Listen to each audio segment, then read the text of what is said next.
Fannie Lou Hamer's story is not just about the pain of growing up as the child of a sharecropper, it's about her metamorphosis into an activist and civil rights leader. As a teenager, Fannie Lou promised her mother that she would work to change conditions and embody a strong sense of right and wrong. It wasn't long before Fannie Lou Hamer would make her mark as part of the Student Nonviolent Coordinating Committee. The SNCC emerged during an intense period of domestic social upheaval. Fannie Lou's dismissive response to an invitation to attend a meeting about how to register people to vote quickly changed.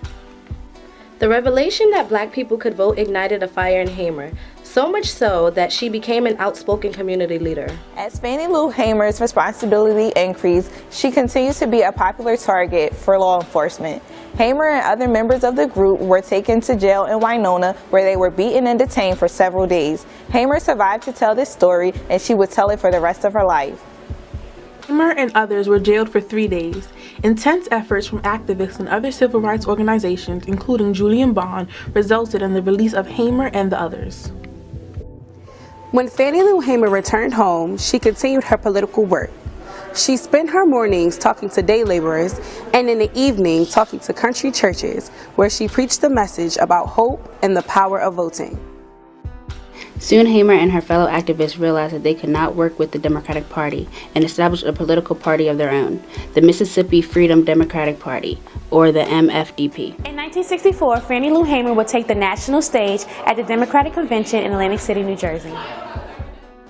On the day that Hamer delivered her moving testimony, she was preceded by several civil rights figures, including NAACP's Roy Wilkins and Martin Luther King Jr.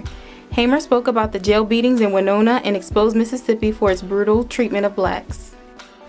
That September, Hamer traveled to Guinea with other SNCC workers and singer Harry Belafonte. She was greatly inspired, seeing a country where Black people were in power, running both the government and the major financial institutions. The trip to Africa gave her the courage to keep fighting for Black access to power in the United States. In 1969, Hamer embarked on a project to make the poor economically self-sufficient. It was called the Freedom Farm Corporation.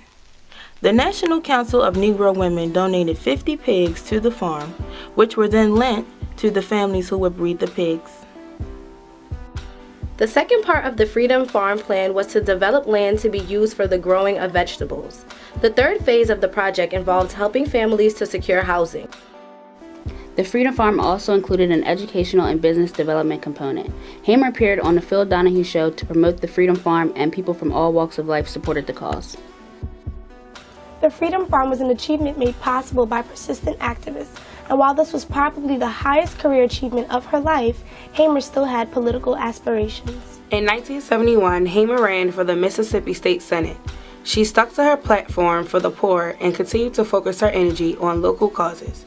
But this time, she was able to galvanize support from the National Women's Political Caucus. Hamer was plagued by campaign irregularities and voter intimidation. Despite her efforts to call attention to this, she suffered another devastating loss in the political race.